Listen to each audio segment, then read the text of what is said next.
When you take a boundary, a border, unapochukua mpaka, this border, this way, walk only here.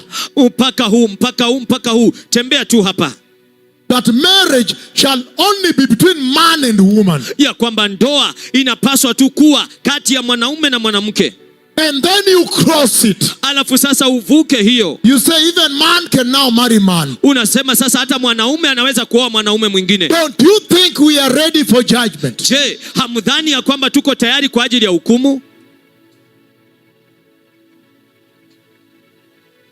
When you take the holy vehicle, wakati ambapo unachukua gari takatifu, the only vehicle gari la pekee that can deliver man into the kingdom of God, the gospel, ambalo naweza kumkomboa mwanadamu kutokana na ghadhabu, injili, na kumpeleka mbinguni, injili. And you change it, na uibadilishe. and then you read Malachi 3 verse 10, alafu usome Malaki 3 mstari wa 10, and you say that means bring $310. na useme hiyo inamaanisha leta $310. Don't you think we are ready for judgment?